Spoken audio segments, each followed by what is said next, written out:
Conejotako here. I'm still battling my thesis, but I managed to free up some time to quickly record and edit this for you guys. Honestly, this chapter was great. I'm sure everyone will love it, both the lore hunters and those who enjoy a slower pace. We finally got a direct mention of Fourier Lugunica, a crucial character for Felix and Crusch. There are several novels about him, which I've been covering in my recent shorts, so please check those out over the next few days. We also got more revelations about the Dragon Church, and some interesting questions were raised, which I'll talk about later. There are also smaller details I'll obviously comment on, but by far the most interesting part was Otto's statement. It seems he's realized something very bad is coming for Crusch. But before we dive into all that, a huge thank you to the members of the highest tier on my channels. Seriously, I swear I want to give personalized shoutouts, but you know what is eating up my life and my will to live?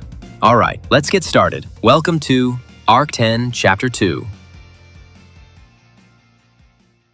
The chapter opens by revealing Felor's thoughts about Fourier, the fourth prince of the kingdom, and someone who would be Felt's uncle. He plays a huge role in the EX1 novel and other side stories, but what Felor thinks about him isn't really groundbreaking. She just describes him, and since the novels already do that, it didn't grab my attention that much. What did catch my eye is the part where Felor says her feelings of love for him haven't wavered despite the betrayal and tragedy. By tragedy, I assume she means the sudden death of the royal family. But betrayal? Ferris was always a saint, and I can't imagine how he could have betrayed Felor. Although, actually, there are records of Fourier being a liar, but he only lied about his health during his final days so he wouldn't worry Crusch. So, I have absolutely no idea what this alleged betrayal could be. But as I told you at the start, I've been summarizing all of Crusch's short side stories lately, and coincidentally, Fourier is a recurring character in them. I haven't covered all the novels he appears in yet, but if you're interested, coming up next, I'm including a compilation of all the novels I've covered on him so far. If you want to catch all the references in Arc 10 and enjoy the lore the way it's meant to be enjoyed, I highly recommend watching the videos about Fourier playing right now.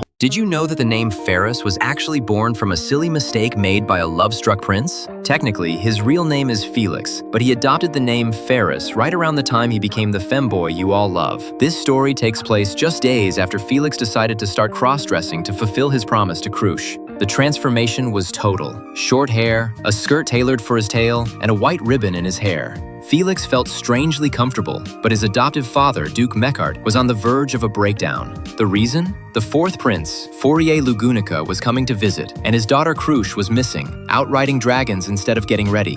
But then she appeared, arriving on the back of an earth dragon, imposing and beautiful, yet as sharp as a sword. The poor Duke tried to force her into a dress, but Crusch, faithful to her promise to Felix, flat out refused. She told both the prince and her father to their faces that she was done acting like a woman so she could focus on becoming a great noble and a great swordswoman. Fourier, absolutely indignant, yelled that was stupid. He told Crusch's father he would make sure to make a woman out of her and proceeded to challenge her to a sword duel right there and then. He told her to get ready, promising to show her the true difference in strength between a man and a woman. The result was brutal. It wasn't a duel, it was a public execution, and not in the prince's favor. Crusch wiped the floor with Fourier, leaving him lying in the garden like a dirty rag. While Felix used his magic to heal the bruised prince, Four tried to maintain his dignity by claiming he lost by just a little bit, even though everyone knew the gap in skill was massive. It's even said that Duke Mechart fainted after watching his daughter humiliate the prince in combat. Not that she humiliated him for fun, she just took the duels seriously and gave it her all against a prince who was in love with her and desperately wanted to look cool in front of his crush. While the prince was complaining about his weakness, Crusch told him not to worry about it. After all, the dragon maintains the pact with the nation regardless of his sword skills. That's when the prince said something that shocked everyone. He questioned why the royal family even existed if the divine dragon Volcanica did all the work. Those words, born from a childish tantrum, resonated deeply in Crusch's heart, marking her forever. She didn't know it yet, but those words would eventually shape the famous speech she gave in episode 13.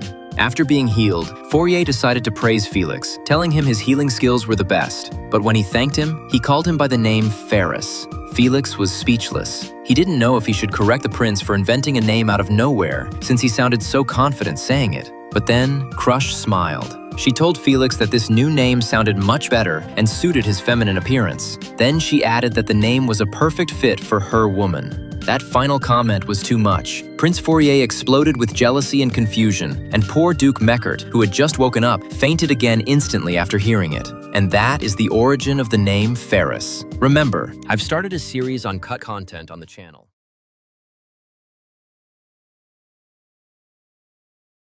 There's a section of the chapter that's interesting because, while it might not seem relevant at first glance, it makes it clear that the Dragon Church has been staying out of the kingdom's political affairs all this time. Even though they could have used their popularity to meddle in Lugunika's business, they didn't. They just wanted to remain a church where people profess their faith. But recent events in the anime have been so massive that not even they can afford to turn a blind eye, so they want to help the victims of the witch cult. The problem is, being such an important and neutral organization within the kingdom, helping one faction might make others think that the assisted faction owes them a debt, which could eventually compromise their neutrality. Why do I mention all this? Because now that the church has healed Krush, this means the green-haired candidate's faction has contracted a debt with them. In fact, this is hinted at in Felix and Wilhelm's dialogue, where they seem to confirm this will have consequences for them. Think about it for a second. Why would Felix hesitate so much to accept the church's help? I ask you to reread Felix's thoughts in this part and decide for yourselves if my assumption is correct or not. Even Otto references this with his final line, saying this might be the end of Krush's run in the royal selection. And I almost forgot. Wilhelm also comments that this will have consequences for his mistress's camp. But anyway, let's wait a bit to see how things play out. Oh yeah, there's also a big chunk of the episode narrating Felix's internal conflict about accepting an unknown power curing Krush instead of him. But I don't like Felix, so I won't go deep into that.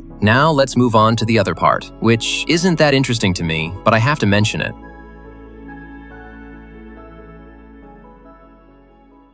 We see how Otto informs the others about the events happening at the castle, so we instantly get Felt, Reinhard, and Emilia's reactions. Something that cracked me up is that Felt sends Reinhard to fetch all the info he can from the palace, and it's described how Reinhard literally flies off and comes back seconds later with the intel for his lady. He asks Felt to accompany him while informing Emilia and Otto that Krush is already being treated at her mansion. This makes Emilia think of Krush and feel guilty for not bringing back news to cure her from their trip to the watchtower. Honestly, nothing too interesting here. Sure, it's nice to see Emilia wanting to get along with Krush, and this is where we get Otto's thoughts that I mentioned earlier. But the main reason I bring this up is because Felt also feels sad for Krush. Remember, while Wilhelm and Subaru were talking in Season 3, Episode 1, the candidates were also having an important conversation, and Felt recalls that night's chat right here. If you're interested in seeing that conversation, I'll put an extract from an old video where I covered the talk they had. The most interesting piece of lore, though, is when it's revealed that while Wilhelm and Subaru were talking under the moonlight,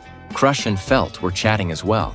It's also revealed that before losing her memories, Krush really wanted to talk to Felt. This desire ties back to Krush's novel. Simply put, she wanted to talk to Felt because if Felt were the last princess of the kingdom, she could potentially contract the royal disease, which killed Lugunika's rulers. Rosewall mentions this virus in Season 1. Felt thanks her for the concern, but says that her grandfather Ram and the mage Ezo are constantly running magical checkups to detect that illness in her health, and so far she hasn't shown any signs of it. After finishing that subject, they start talking about how they are both willing to help Reinhard and Wilhelm fix their family bonds. This last part was a nice detail because the next day, we see them create the right atmosphere for a reconciliation between grandfather and grandson. Too bad Heinkel showed up and ruined everything. Now let's move on to the last point and the scene from the thumbnail.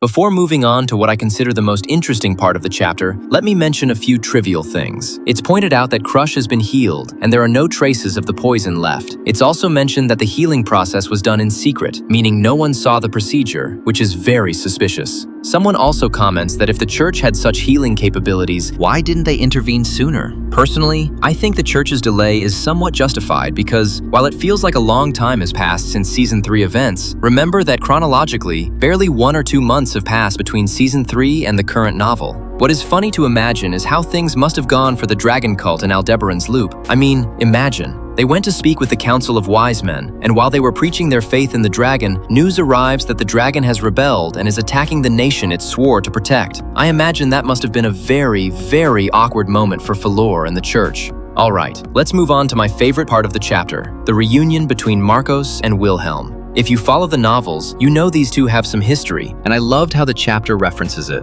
Marcos is the current leader of the Royal Guard, but what many ignore is that he became the leader because Wilhelm resigned from that position to hunt the white whale. That's why Wilhelm can't help but think Marcos must be judging him. Why judge him? Because in the past, Marcos had also abandoned the Royal Guard for certain reasons, and when he was reinstated, it was Wilhelm who welcomed him back and allowed his return. It must be weird knowing that the person who helped and advised you when you returned to work is now the one doing the very things he used to condemn. Well, something like that happens here. On top of that, the novel highlights the strength of both men, making it clear that Marcos is currently in his prime, while Wilhelm is struggling to recover his prime level. And something that wasn't said but adds to the rivalry. In the past, Marcos liked Teresia. Obviously, not many people know this, but it's interesting to see how these men respect each other. The only thing that would have made me like this reunion more is if they had started talking about Heinkel. Both have a unique opinion of him, and it would have been good to see them discuss it. But that's all for today. Thanks for making it to this part of the video, and sorry if I didn't edit this much, but the thesis is killing me.